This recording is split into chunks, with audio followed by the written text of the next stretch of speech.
ฟังก็นั่งฟังได้ทุกวันทุกวันนะคนพูดก็พูดเรื่องเดิมๆทุกวันทุกวันเออก็ฟัง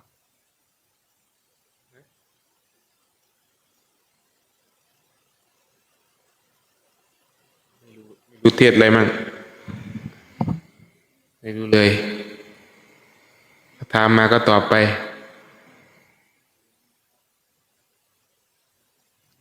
ก็ไม่ใช่คอร์สหรอกไม่เชิงว่าเป็นคอร์ส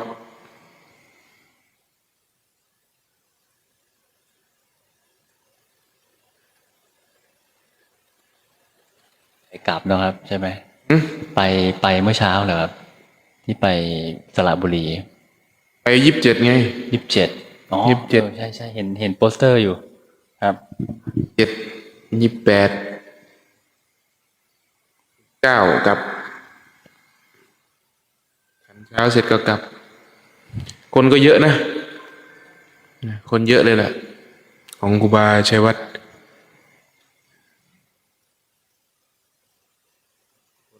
คนสนใจเยอะแล้วก็ทำเลแถวนั้นมันดีถ้าได้ที่สัก400 ไร่น่าจะเวิร์กอยู่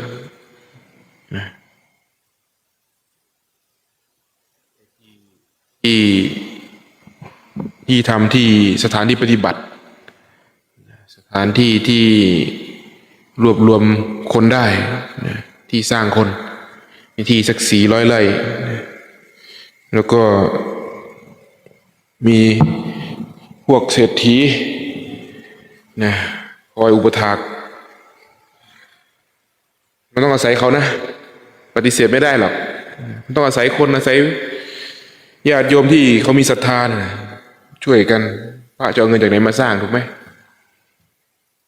พระไม่มีงานทำนี่ไม่มีรายได้เนี่ยก็ได้แต่เอาใช้จากโยมนั่นแหละปัจจัยในพูดถึงปัจจัยหมายถึงเครื่องอาศัยนะเครื่องอาศัยทุกอย่างที่เป็นเครื่องอาศัยเรียกว่าปัจจัยมีญาติโยมที่เขามีความศรัทธานั่นแหละที่เอามาให้พระไม่ได้มีเงินจะสร้างวัดเหมือนหลวงตาบอกเราขายนาพ่อมาสร้าง หลวงตาท่านว่านะมึงไม่เอาเงินของญาติโยมมาทำมึงขายนาพ่อมาทำยังไงท่านวะ โอ้หลวงตาก็พูดเกินบางคนเขาอาจจะขายนาพ่อมาจริงๆก็ได้นะส่วนหนึ่งไม่ทั้งหมด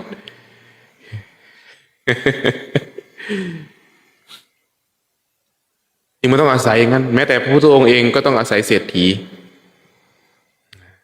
พระพุทธองค์ท่านก็มีเศรษฐีที่คอยอุปถัมภ์นะดูแลพระเจ้าพระสงฆ์ทุกยุคทุกสมัยก็เป็นอย่างนั้นนะทุกยุคทุกสมัยเลยจะมีเขาเรียกว่าผู้ที่มีบุญสัมพันธ์กันก็จะมีบุญสัมพันธ์กันคนที่มีบุญสัมพันธ์กันก็มาเกื้อกูลกันช่วยเหลือกันหลายคนไม่ว่าจะเป็นญาติโยมที่เข้ามาล้วนต่างมีบุญสัมพันธ์กันพบเจอกันมาอยู่ด้วยกันมาศึกษามาปฏิบัติแม้แต่ศัตรูกันหรือความเป็นมิตรกันก็เรียกว่ามีบุญสัมพันธ์มีกรรมสัมพันธ์ทั้งนั้นไม่ใช่เรื่องบังเอิญเหมือนพระเทวทัตกับพระพุทธองค์ท่านมีกรรมสัมพันธ์กันมาทุกภพทุกชาติเห็นไหมไม่ใช่เรื่องใหม่เลยไม่ใช่เรื่องบังเอิญด้วยเนี่ยพูดถึงพระเทวทัตทีไรพระพุทธเจ้าก็จะพูดถึงตัวท่านเองทุกภพทุกชาติที่ผ่านมาเห็นไหมมันนั่งหน้าสลอนอยู่นี่คนต่างมีบุญสัมพันธ์กันทั้งนั้นมีเหตุปัจจัยเกื้อกูลกันและกันมาคนที่มันเคยเป็นครูบาอาจารย์กันมันถึงฟังกันรู้เรื่องคนที่ไม่เคยเป็นครูบาอาจารย์กันเลยมันไม่เข้ากันหรอกมันไม่เข้ากันด้วยธาตุก็เลยไม่เข้ากันด้วย ด้วยพลังงานด้วยความรู้สึกมันจะผลักออกทันทีคนที่บุญสัมพันธ์กันเนี่ยแค่ได้ยินเสียงยังไม่เห็นหน้ามันก็มีความดึงดูดแต่เห็นหน้าแล้วก็อยากอยู่ใกล้มันจะมีความดึงดูดพออยู่ใกล้แล้วมีความเกรงกลัวทำให้ใจตั้งมั่นขึ้นมานั่นแหละคนที่เคยเป็นครูบาอาจารย์สัมผัสมันรับรู้ได้ เพราะพวกเราไม่เข้าใจเข้าไม่ถึงก็เลยบอกว่าบังเอิญคิดว่าบังเอิญพระพุทธองค์ตรัสว่าทุกสิ่งทุกสรรพสิ่งไม่มีบังเอิญล้วนเกิดจากเหตุและปัจจัยมีเหตุในการเกิดกันมานั้นนะไม่ว่าจะเป็นเหตุปัจจุบันหรืออดีตล้วนเป็นเหตุนะ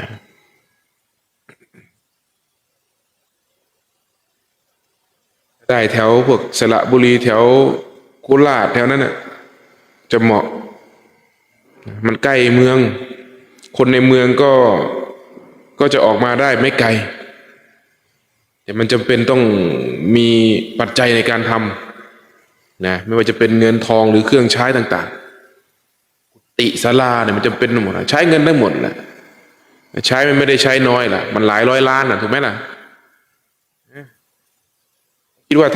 ถ้าไปอยู่นั่นปุ๊บมันไม่ใช่พระเป็น10ไม่ใช่พระ10 รูปนะมันเป็น100นะแม่ชีอีกเป็น100นะ100นี่ยังพูดไว้น้อยนะ100นี่ยังพูดไว้น้อยนะ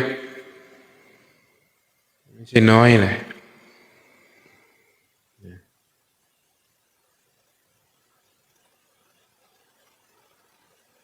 เอาใครมีคำถามอะไรก็ถามมาวันนี้ตอบคำถามกันดีกว่าเนี่ยมาตอบได้ก็ตอบไม่ได้ก็ไม่ตอบครูบาถามเรื่องกรรมหน่อยครับผมถามเรื่องกรรมหน่อยอย่างเมื่อกี้ที่ครูบาบอกว่าพระพุทธเจ้ากับพระเทวทัตเนี่ยทำกรรมร่วมกันมาทุกภพทุกชาติต้องมาแบบจองเวรจองกรรมกันอยู่อย่างเงี้ยนะครับแต่พอวันนี้พระพุทธเจ้าท่านดับคู่ที่เป็นกรรมของพระเทวทัตก็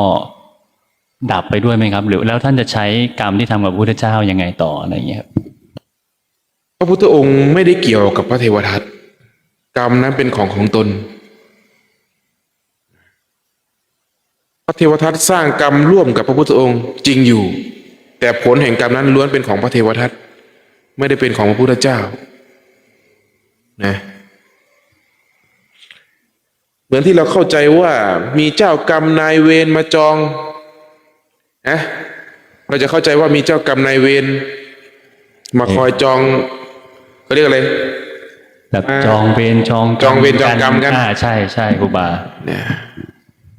แต่ครูบากับมองว่าเจ้ากรรมนายเวรเหล่านั้นล้วนไปเกิดหมดแล้วพอตายจากภพนี้ก็จุติภพใหม่เขาคงไม่มีโอกาสอย่างเรามาเกิดเนี่ยเราไปจองเวรจองกรรมใครไหม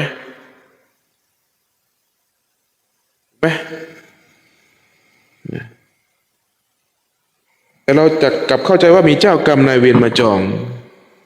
สำหรับครูบาไม่เห็นอย่างนั้นนะครูบาว่าเป็นพลังงานเรียกว่าอกุศลคือกรรมที่ไม่ดีเป็นพลังงานลบที่เราสะสมไว้เป็นสมบัติของใจและพลังงานนั้นอาจจะส่งผลกับเราเท่านั้นจึงไม่มีใครมาจองเวรเราทำกรรมอันใดไว้กรรมนั้นเป็นเผ่าพันธุ์ของเราทำกรรมชั่วนะเราเรียกว่าเผ่าพันธุ์แห่งความชั่วผลที่เกิดจากกรรมนั้นย่อมเป็นทุกข์เรามีกรรมเป็นแดนเกิดเรามีกรรมเป็นเผ่าพันธุ์เราทำกรรมดีก็เป็นเผ่าพันธุ์แห่งความดีผลก็คือค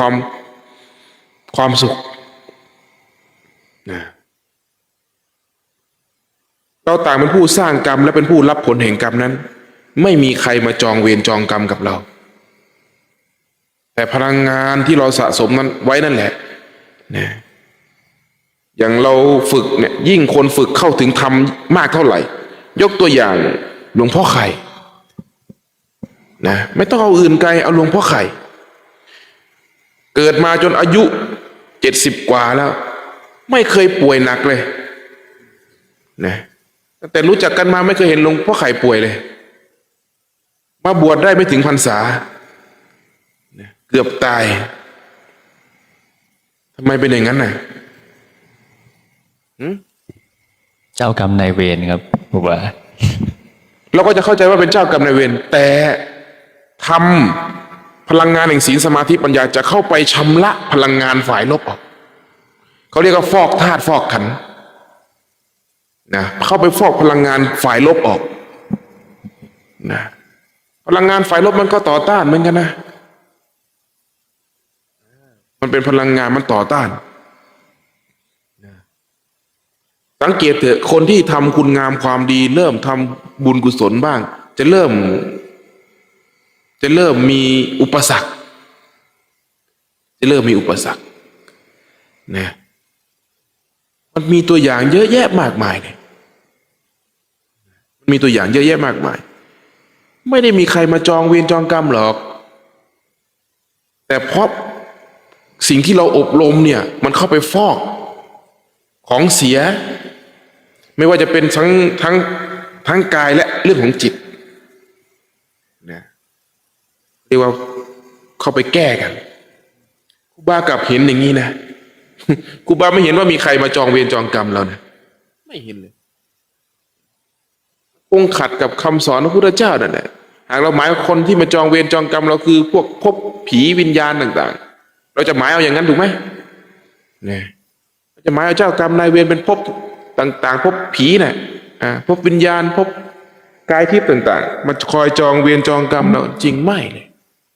ล้วนแต่เป็นสมบัติของใจของเราเท่านั้นที่มันแสดงออกมาเพราะกรรมนั้นเป็นเผ่าพันธุ์ของเราเองนะ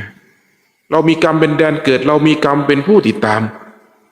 คือการกระทำของเราผลที่เกิดจากการกระทำของเราติดตามเราไปทุกภพทุกชาติเรามีกรรมเป็นที่พึ่งอาศัยผลอันเกิดจากการกระทำของเรานั่นแหละเป็นเครื่องอาศัยนะเรามีกรรมเป็นผู้ให้ผลท่านบอกท่านพูดชัดหมดแล้วไล่จนหมดเลยนะเราทำกรรมดีนะความดีก็ให้ผลกับจิตใจเราทำกรรมไม่ดีทำกรรมชั่วความชั่วก็ให้ผลกับจิตใจและลึกถึงเมื่อไหร่นะผลนั้นก็ปรากฏขึ้นมานะความดีระลึกถึงเมื่อไหร่ผลก็ปรากฏขึ้นเหมือนกันนะนี่แหละคือเรื่องของกรรมเนี่ยเรากลับมองไม่เห็นว่ามีเจ้ากรรมนายเวรมาตามไม่เห็นเลยเมื่อก่อนเคยเชื่ออย่างนั้นนะเมื่อก่อนเคยเชื่ออย่างนั้นแต่นี้ไม่ได้เชื่ออย่างนั้นแล้วนะออกจากความเชื่อเหล่านั้นได้แล้ว มันเป็นเพราะว่าเราต้องการหาคนผิดสักคนไหมครับเพื่อให้ใจเรารู้สึกว่ามันเป็นสิ่งที่คนอื่นทำเราอย่างเงี้ยเป็นจิตที่มันหลอกขึ้นมาไหมครูบาหรือว่าเป็นความเชื่อเป็นความเชื่อที่เราเคยได้ยินได้ฟังมาหนึ่งเราเคยได้ยินได้ฟังมาเป็นสัญญาเรายังไม่มีสัญญาใหม่เข้าไปลบล้างสัญญาเก่าคือยังไม่มีความรู้ใหม่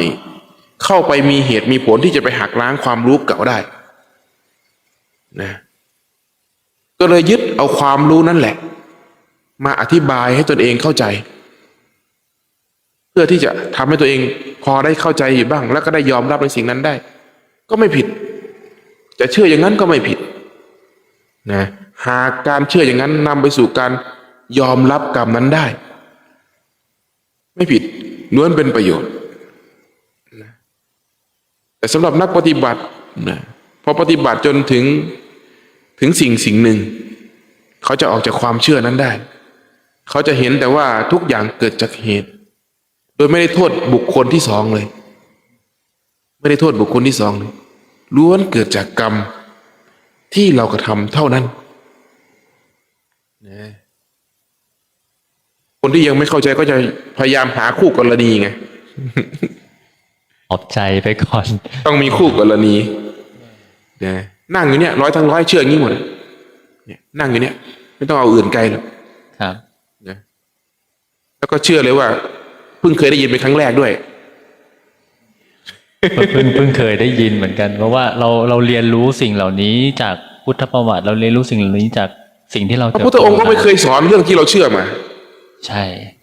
มีเหรอพระพุทธองค์เคยสอนว่ามีเจ้ากรรมนายเวรมาจองล้างจองผลาญเรา ไปหามาดิไม่มีนะไม่มีเลยนะท่านเพียงแค่บอกว่ากรรม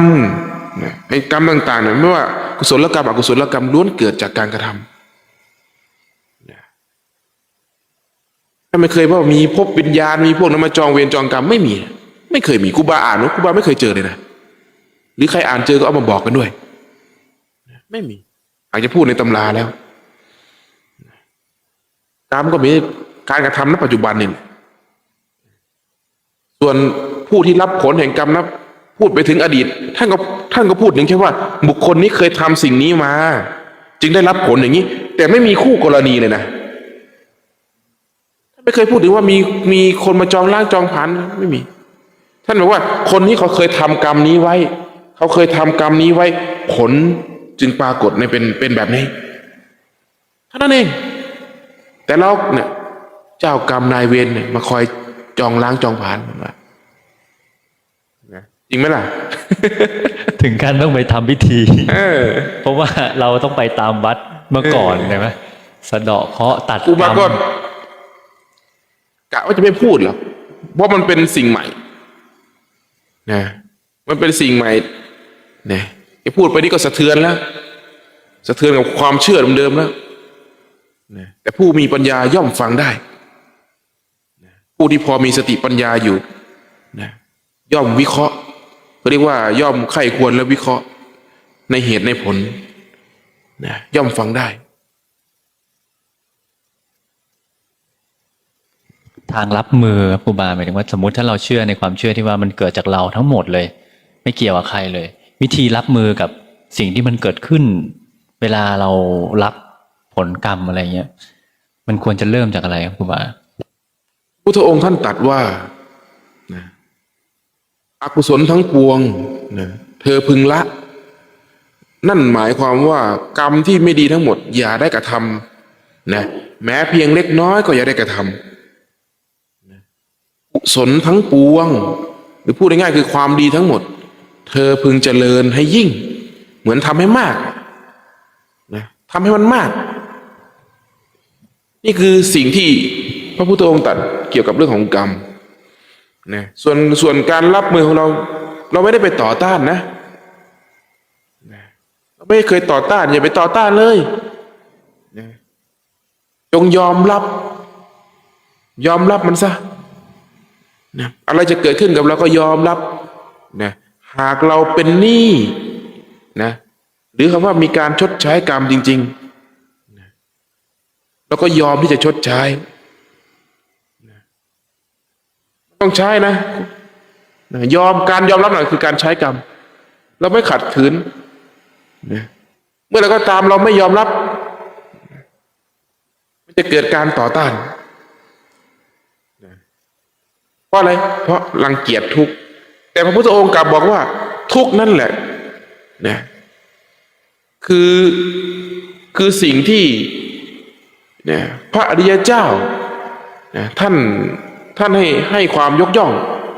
นะเหมือนว่าทุกข์นั้นเหมือนสวนดอกไม้ของพระอริยะแต่เรากลับรังเกียจทุกข์ท่านกลับตรัสว่าบุคคลใดเห็นทุกข์บุคคลนั้นเห็นธรรมแต่ไม่ได้บอกว่าบุคคลใดเห็นสุขบุคคลนั้นเห็นธรรมเนี่ยบุคคลใดเห็นทุกข์บุคคลนั้นเห็นธรรมแสดงว่าท่านให้ความสำคัญเกี่ยวกับทุกข์แต่เรากลับหนีความทุกข์เรากลับรังเกียจความทุกข์คนจะดับทุกข์ได้ก็ต้องเห็นทุกข์เหมือนเราจะดับไฟเราต้องเห็นไฟเราจะดับอะไรเราต้องเห็นอันนั้นเราจะเป็นอิสระจากสิ่งนั้นได้เราต้องรู้จักมันอย่างแจ่มแจ้งเป็นผู้เรียนรู้ทุกอย่างแจ่มแจ้งทุกข์ให้สุดจนสุดทุกข์จึงพ้นทุกข์ไงหลวงตาท่านพูดทุกข์ให้สุดจนสุดทุกข์จึงพ้นทุกข์ ท่านพูดแต่เรื่องทุกข์ทั้งนั้นแหละไม่ได้พูดเรื่องอื่นหรอกนะในเมื่อเราเรียนรู้ฝ่ายทุกข์จนบริบูรณ์แล้วทีนี้มันก็จะเกิดปัญญารู้ว่าเราจะไม่ทำเหตุแห่งทุกข์ให้เกิดขึ้นมันก็มุ่งไปสู่การสร้างกุศลไงเข้าไปสู่ความเป็นศีลเนี่ยศีลเป็นเครื่องกั้นทุกข์ที่ยังไม่เกิดไม่ให้เกิดไงกั้นทุกข์แบบหยาบๆนะจนเข้าไปถึงความสงบมันก็เป็นการพัฒนานำไปสู่ความเป็นมรรคอยู่บนหนทางการพ้นทุกข์ได้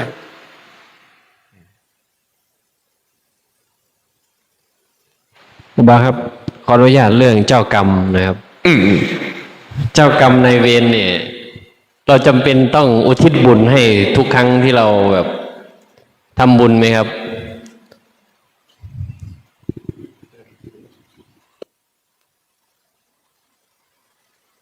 การอุทิศบุญเป็นอุบาย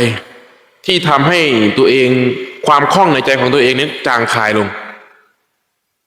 ประหนึ่งว่าเราได้ให้สิ่งดีๆกับสิ่งที่เราไม่รู้จักก็เพื่อหวังว่าสิ่งที่เราไม่รู้จักนั้นจะให้อภัยเราจริงๆแล้วคือใจเรานั่นแหละควรให้อภัยเราเองแต่หากพูดอย่างนี้ก็น้อยนักคนที่จะเข้าใจพี่นัทเข้าใจไหมอย่างที่ครูบาพูดเนี้ยมันมีไม่กี่คนที่จะเข้าใจคนหมู่มากไม่เข้าใจนะจึงจำเป็นแหละที่จะต้องอาศัยในสิ่งที่เขาเชื่อเพื่อปลดความยึดมั่นถือมั่นในใจเขาได้ถามว่าผิดไหมการอุทิศบุญให้กับเจ้ากรรมนายเวรไม่ผิดเลยถูกต้องแล้วนะมันถูกต้องแล้วนะเพราะเขาก็ได้อาศัยความเชื่อเหล่านั้นแหละเพื่อปลดความทุกข์ออกจากใจเขาได้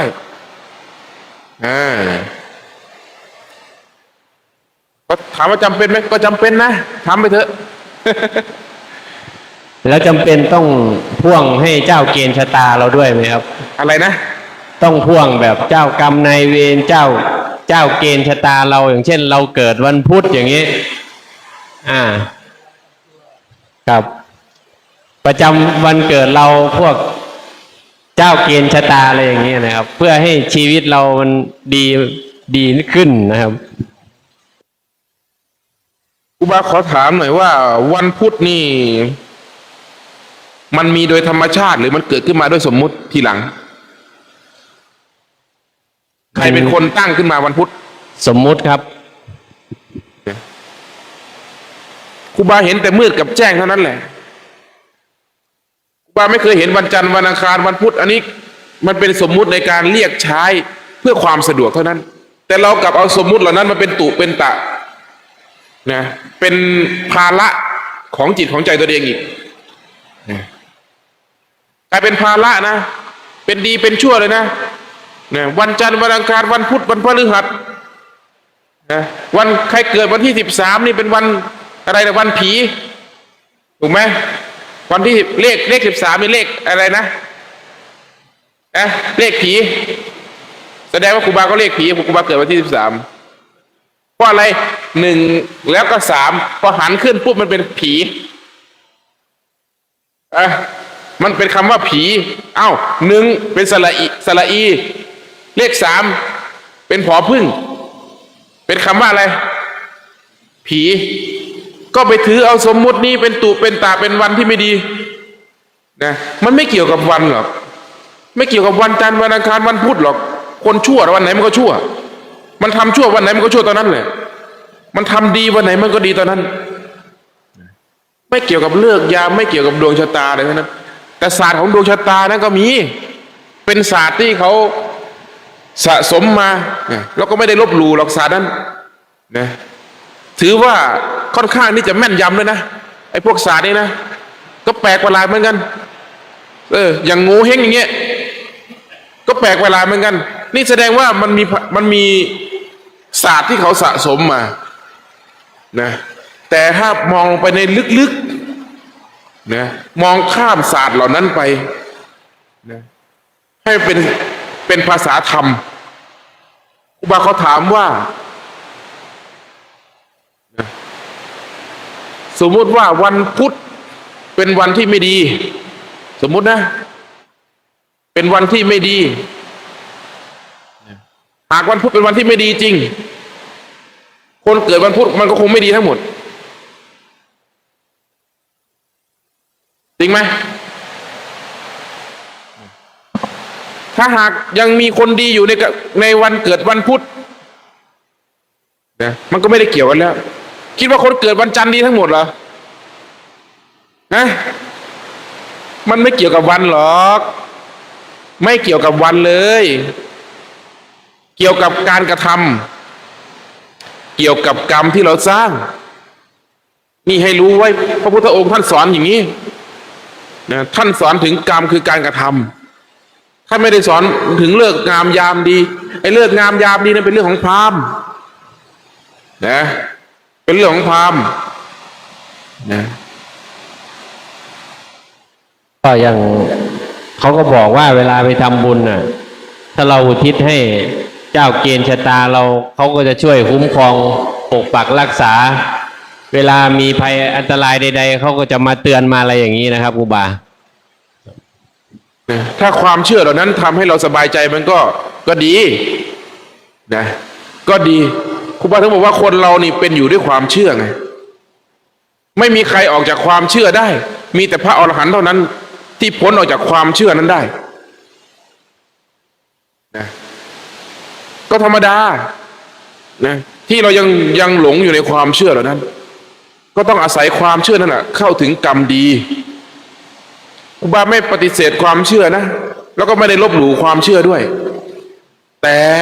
ความเชื่อแบบไหนที่จะเป็นประโยชน์นะอาศัยความเชื่อเพื่อพ้นออกจากความเชื่ออาศัยตัณหาเพื่อพ้นออกจากตัณหานะมันถูกแล้วนะแต่มันมีสิ่งที่ยิ่งกว่านั้นนะพี่น็อตมันมีสิ่งที่ยิ่งกว่านะสิ่งที่เราเชื่ออยู่เขาเรียกว่าความจริงบุคคลใดเข้าถึงความจริงตามความเป็นจริงได้บุคคลนั้นจะเป็นอิสระ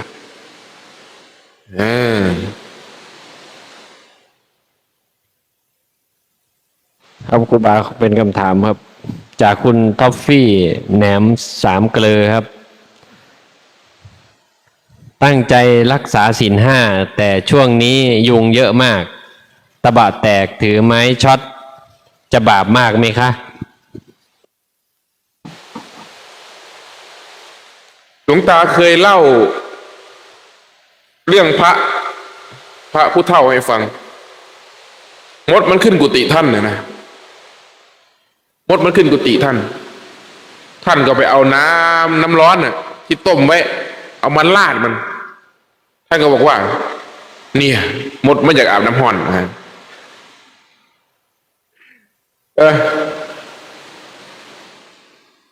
มดมันอยากอาบน้ำร้อนท่านว่าถ้าเราฟังก็ว่าพระท่านบาปนะก็คงท่านทำลายชีวิตสัตว์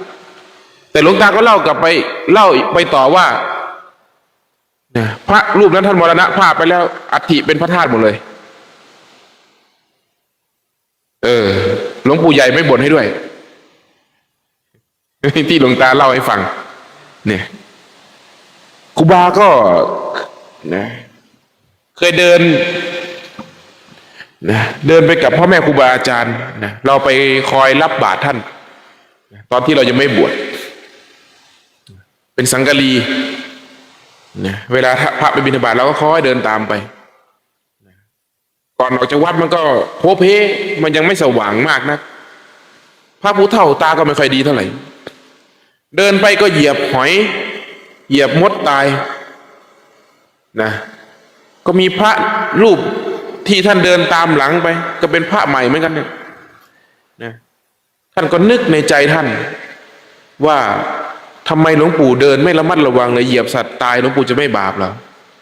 หลวงปู่ท่านก็หันกลับมาสวนเลยพระผู้เฒ่าตาไม่ดีมองไม่เห็นท่านว่าทำไมพระหนุ่มตาดีเห็นแล้วไม่บอกเราท่านกลับมาสวนโดยที่คืออยู่ดีก็หันกลับมาสวนเนี่ยถ้าหมายการฆ่าชีวิตการฆ่าแบบนั้นการเดินเหยียบสัตว์ตายเป็นบาปการทำให้ชีวิตสัตว์ตายเป็นบาปครู บาก็คงว่าพระอรหันต์ทั้งหลายท่านเขาคงเหยียบสัตว์ตายบ้างล่ะเวลาออกไปบิณฑบาตยิ่งสมัยพุทธกาลอย่างเงี้ยเดินตามท้องไร่ท้องนานะไปแค่ไหนท่านก็คงเหยียบกันตายบ้างล่ะนะพระพุทธเดินออกบิณฑบาตไม่ใช่เดินองค์เดียวนะเดินจำนวนมากด้วยเป็นไปได้ไหมว่าท่านจะไม่เหยียบมดตายสักตัวเลยเป็นไปได้ไหมเป็นไปไม่ได้ท่านก็คงบาปแหละถ้าหมายเอาการทำให้ชีวิตสัตว์ตายนั้นเป็นบาปแต่พระพุทธเจ้าท่านตรัสว่านะเจตนานั่นแหละคือกรรมเจตนาหมายถึงการจงใจตั้งใจ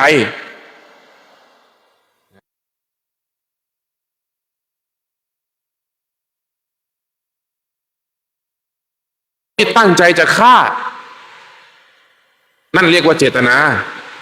อย่างขับรถไปชนหมานี่เป็นเจตนาไหมนะเป็นอุบัติเหตุที่เราไม่ได้ตั้งใจแต่การตั้งใจจะชนหมานี่ก็เป็นเจตนานะพูด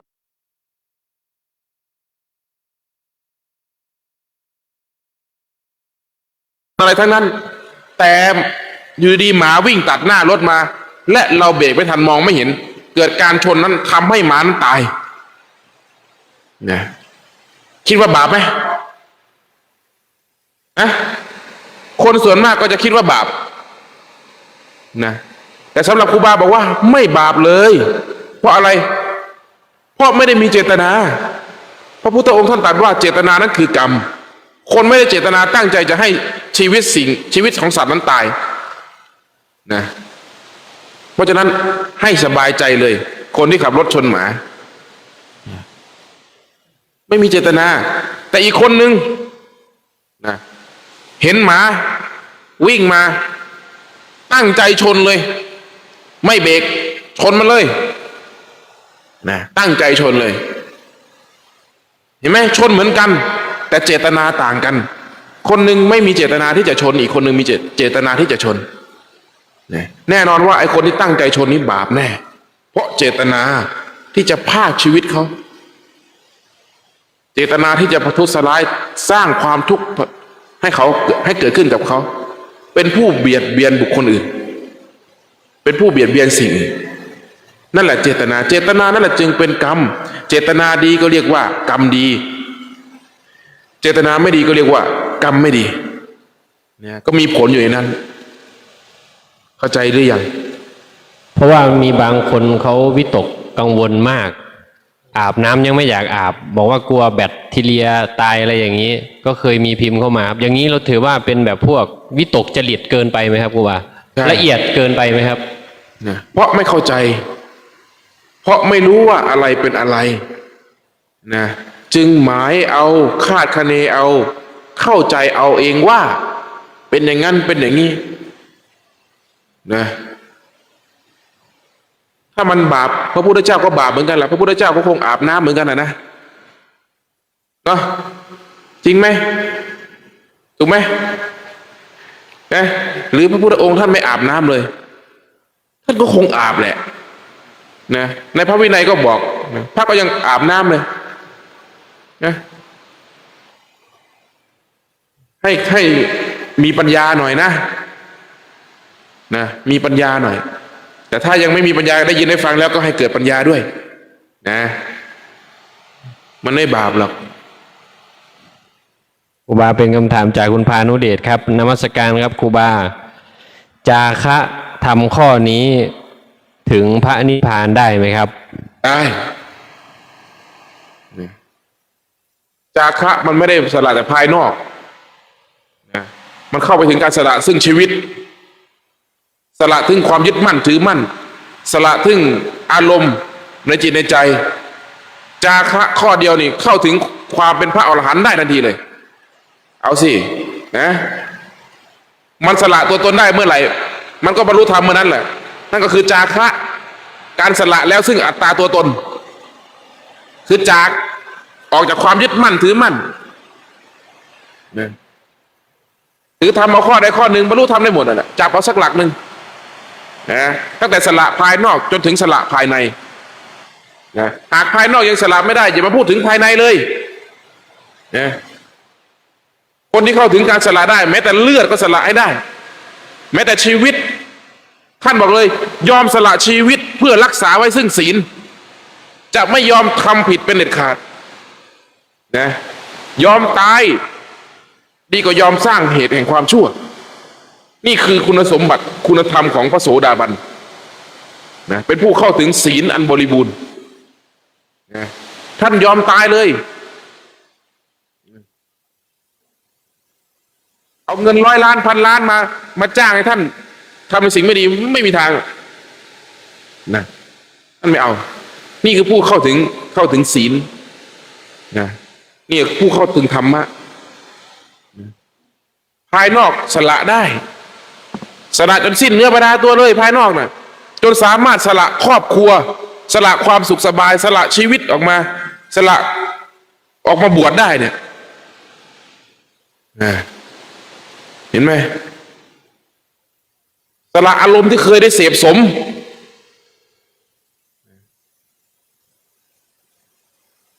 เห็นไหมสละออกจากอารมณ์ต่าง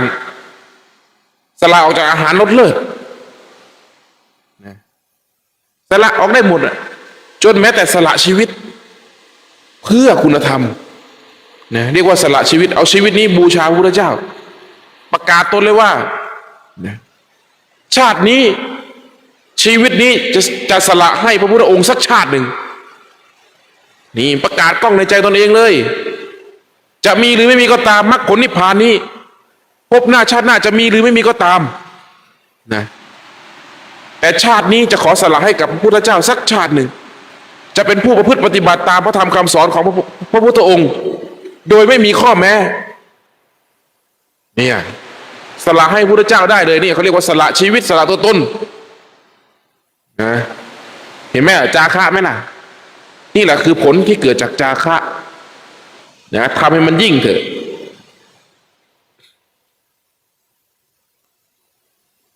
ผมว่าครับจากคุณชิติสันถามครับเรื่อง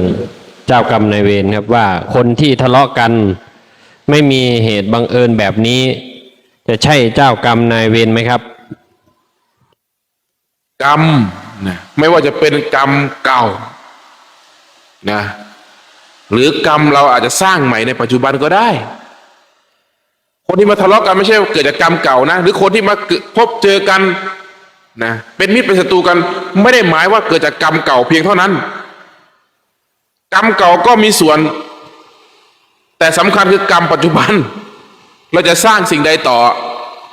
นะเราจะต่อกรรมเก่าหรือเราจะสละพ้นออกจากกรรมเก่านะเขาเรียกว่าให้อภัยกันนะอโหสิกรรมให้กันนะมันอาจจะเพราะเกิดจากอดีตชาติเราเคยมีกรรมร่วมกันมาหรือเราอาจจะมาสร้างกรรมณปัจจุบันก็ได้ไม่ได้หมายว่าจะเกิดจากกรรมเก่าอย่างเดียวนะเหมือนนั่งอยู่เนี่ยนะเหมือนมานั่งอยู่เนี่ยหรือผู้ที่ฟังครูบาอยู่เนี่ยนะอดีตเราอาจจะเคยเป็นญาติพี่น้องกันก็ได้เคยเป็นครูบาอาจารย์กันก็ได้นะเคยทำสิ่งใดสิ่งหนึ่งร่วมกันมาก็ได้อาจจะเคยเป็นพ่อเป็นแม่นะเป็นพี่เป็นน้องเป็นน้าเป็นป้าเป็นญาติเป็นกลุ่มสังคมเดียวกันมานะตั้งแต่อดีตชาติก็ได้หรืออาจจะมาสร้างนะกรรมณปัจจุบันนี้ก็ได้นะสร้างความสนิทสนมสร้างความเป็นกัลยาณมิตรณปัจจุบันนี้ก็เป็นไปได้เช่นกันไม่ได้หมายเอาแต่กรรมอดีตนะสำคัญคือปัจจุบันต่างหากนะ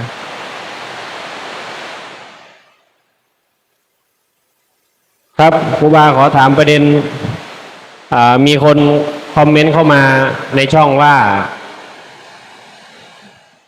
ไม่ศรัทธาพระอาจารย์ตะวันแล้วเนื่องจากว่าถามพระอาจารย์ตะวันว่าอภัยทานคืออะไรพระอาจารย์ตะวันตอบว่าอภัยทานคือเขตอภัยทานเขาบอกว่าเขาไม่ศรัทธาแล้วครับท่านตอบว่ายังไงนะเขต อภัยทานคือเขตอภัยทาน อ๋อ เขาก็คอมเมนต์มาจริงจังเลยมาที่ช่องผมครับ ว่าเขาพระอาจารย์ตะวันตอบไม่ถูก เขาไม่มีความศรัทธาครับ อ้าวในเมื่อรู้คำตอบอยู่แล้วไปถามท่านทำไมล่ะอะรู้คำตอบอยู่แล้วไปถามท่านทำไมนะ เขาก็อาจจะฟังว่าคำตอบมันจะตรงกับที่เขารู้หรือเปล่าครับ ถ้ามันไม่ตรงเขาก็อาจจะไม่ศรัทธาอย่างนี้นะครับ ที่ถามท่านเพราะไม่รู้ไม่ใช่เหรอนะแล้วท่านตอบไม่ถูกกับใจตนเองนะอภัยท่านได้ไหมล่ะ จริงไหมฮะท่านตอบไม่ถูกกับใจตนเองเนี่ยไม่ถูกกับสิ่งที่ตัวเองต้องการน่ะให้อภัยท่านได้ไหมล่ะฮะแล้วไอ้อภัยทานที่เราศึกษามาที่เรารู้มามันเกิดประโยชน์ไหมล่ะมันมีประโยชน์ไหมนะเข้าใจหรือยังเข้าใจหรือยังนะอย่ารู้แต่ตัวหนังสืออย่ารู้แต่สัญญาความจำนะอาศัยความรู้จากที่เราศึกษามาที่เราเข้าใจมาให้มันเข้าถึงใจสิถ้าเป็นครูบาตอบหนักกว่านั้นอีกนะมีหมู่คณะพระด้วยกันเนี่ยนะมีหมู่คณะพระด้วยกันเนี่ยท่านถามว่าเมตตาคืออะไรแผ่เมตตายังไงท่านถามครูบาเนี่ยนะครูบาก็ไม่ตอบนะพอไม่ตอบปุ๊บก็มีพระอีกรูปหนึ่งตอบแทนเราว่าแผ่เมตตานี่คือแผ่ออกไปไม่มีประมาณคือกำหนดจิตซ่านออกไปทั่วสากลจักรวาลแผ่ออกไปเลยเหมือนเรากำหนดจิตแผ่พลังงานออกไปนะไอ้เราก็เลยขำนะขำนะคือขำอ่ะไม่ได้ขำเพราะดูถูกท่านนะขำเฉยๆนะแล้วทีนี้เราก็เลยถามท่านไปว่าอยากรู้ไหมว่าแผ่เมตตาเป็นยังไงลองไปอยู่กับหลวงตาสักวันสองวันดูนะระหว่างนี้ให้ไปอยู่กับหลวงตาสักวันสองวันหนึ่งจะได้รู้ว่าการแผ่เมตตาเป็นยังไงนะพระรูปนั้นท่านก็เลยบอกว่าอันนั้นไม่ใช่แผ่เมตตานะอันนั้นเรียกว่าทานเรียกว่าทานนะเราก็เลยพูดว่ามีแต่พระปัญญาอ่อนแหละที่ไม่เข้าใจอย่างนั้นนะพระโง่พระปัญญาอ่อนระหว่างนี้ที่มันเข้าใจอย่างนั้นนะท่านก็เงียบเลยนะพระรูปนั้นน่ะเงียบเลยเพราะว่าท่านไม่กล้าเถียงครูบาอยู่แล้วไม่กล้าเถียงไม่กล้าพูดเลยแต่ถ้าเป็นพระรูปอื่นท่านเถียงหมดแต่เราตอบไปว่ามีแต่พระปัญญาอ่อนพระโง่ๆน่ะที่เข้าใจอย่างนั้นมันหนักนะคำพูดเนี่ยมันหนักนะมันไม่ใช่เรื่องพูดกันเล่นๆนะมันคือการเหยียบย่ำกันเลยนะเราก็เลยเงียบไปทีนี้ก็เดินไปบิณฑบาตไงออกบิณฑบาตก็ขึ้นรถไปเราก็ไปนั่งข้างๆนะเราก็เลยไปนั่งข้างๆท่านแล้วก็ตบขาท่านอย่างเงี้ยท่านเมตตาผมได้ไหมล่ะเราก็ว่าท่านเมตตาผมได้ไหมที่ท่านโกรธผมที่ท่านไม่พอใจผมท่านเมตตาผมได้ไหมไอสิ่งที่ท่านฝึกมาทุกวันที่ท่านบวชมากี่พรรษาแล้วฝึกมาตลอดเนี่ยมันใช้ได้ไหมเหตุการณ์จริงที่เกิดขึ้นเนี่ยท่านมีความโกรธผมมีความเกลียดผมเนี่ยท่านเมตตาผมได้ไหมเราก็เลยบอกเงี้ยเราไม่ต้องไปอธิบายหรอกว่าเมตตาต้องเป็นยังไงมันต้องทำให้เห็นทำเหตุการณ์จริงให้เกิดขึ้นและให้เข้าถึงคำว่าปล่อยวางที่แท้จริงนั่นเรียกว่าเมตตาเนี่ยนี่จึงจะเป็นการตอบคำถามของคำว่าเมตตาได้อย่างลึกซึ้งที่สุดไม่มีตอบได้ลึกซึ้งกว่านี้หรอกเพราะมันเกิดจากประสบการณ์จริงเท่านั้นมันเกิดเลยเขาจะรู้ซึ้งในใจเขาเลยว่ามันคืออะไรในสิ่งที่เขาท่องมาทุกวันสิ่งที่เขาพร่ำบ่นมาทุกวันกับการเมตตาจริงๆที่อยู่ในใจมันทำได้ไหมนี่เหมือนที่ครูบาบอกว่าเมตตาครูอาจารย์ตะวันได้ไหมล่ะที่ท่านตอบไม่ตรงกับสิ่งที่ตัวเองอยากได้ยิน ผมเจอแล้วครับคอมเมนต์ท่านตอบว่าเขตห้ามล่าสัตว์ครับ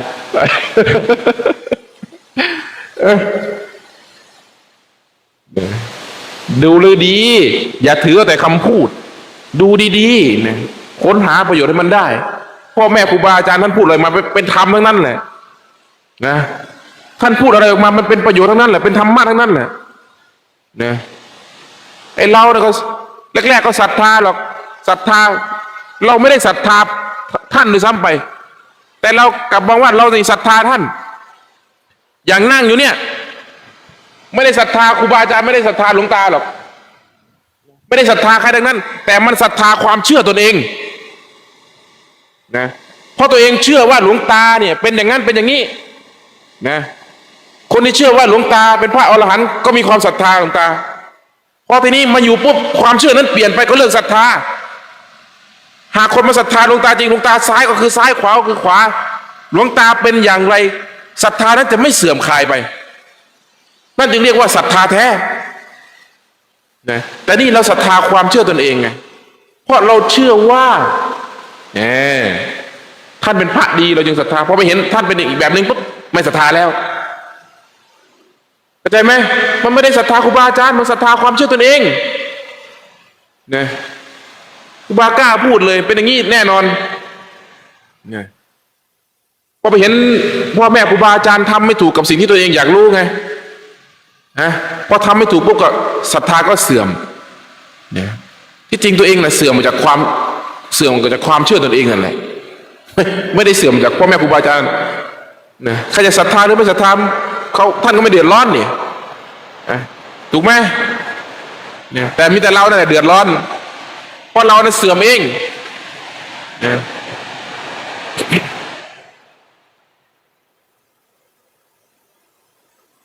มีอีกไหมคำถาม ครับคำถามจากคุณฟอเรสครับเราอยากบวช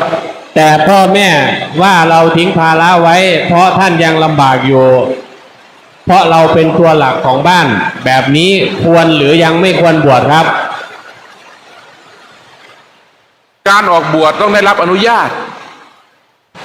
นะต้องได้รับความยินดียินยอมจากผู้ที่เป็นบิดามารดานะนี่คือสิ่งที่พระพุทธองค์ท่านตรัสไว้นะเมื่อความต้องการกับความเป็นจริงไม่บรรลานซ์กันความต้องการของเราหรือเรียกว่าความปรารถนาของเรากับความจริงของเราที่เป็นอยู่ไม่สอดคล้องกันคนประเภทนี้จะทุกข์มากเจตจำนงคือความต้องการของเราอยากพ้นทุกข์อยากบวชแต่ความเป็นจริงล่ะยังมีภาระยังมีหนี้มีสินมีครอบครัวที่ต้องดูแลนะ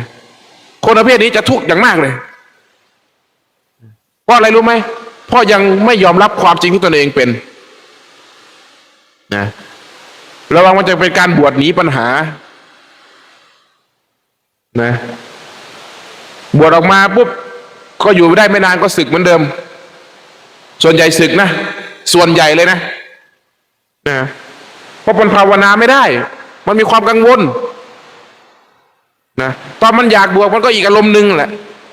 แต่พอบวชมาแล้วมันทำอะไรไม่ได้ภาวนาก็ไม่มีความสงบเกิดขึ้นในจิตในใจเลยนะภาวนาก็ไปไม่รอดก็อยากสึกอีกบัดเลย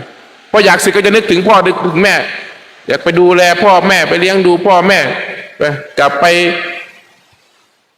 นะถ้าเป็นหนี้ก็จะออกไปใช้หนี้แต่ตอนมาบวชไม่เคยคิดว่ามันจะต้องใช้หนี้ก่อนนะเพื่อน เห็นไหมว่าความต้องการเราน่ะมันลบเหตุผลไม่หมดนะ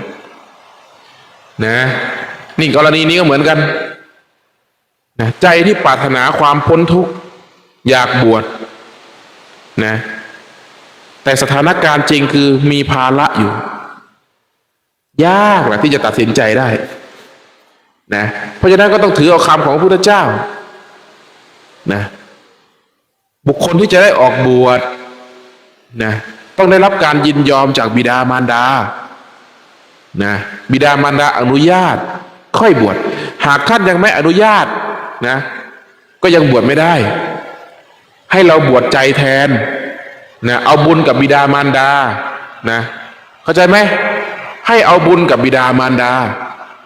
นะเอาบุญกับท่านอย่างไรคืออย่าทำให้ท่านเดือดร้อนนะมีความกตัญญูต่อบิดามารดาไม่ว่าบิดามารดานั้นจะดีหรือไม่ดีก็ตามนะต่อให้บิดานั้นเป็นบิดาเลวมารดานั้นเป็นมารดาเลวเราก็อย่าเป็นลูกเลวนะจงเป็นลูกที่กตัญญูเป็นลูกที่เหนือบิดามารดาให้ได้นะจะพูดไปทำไมหากบิดามารดานั้นเป็นคนดีนะขนาดบิดามารดาเลวนะเราก็ยังมีความกตัญญูนะนั่นจึงเรียกว่าลูกที่เหนือบิดามารดานะบางคนบอกว่าโอ้ยพ่อแม่ไม่ได้มีความสำคัญกับฉันเลยฉันจะไปเลี้ยงดูพ่อแม่ทำไมมันกับพ่อแม่ไม่ต่างกันหรอกทั้งนั้นถูกไหม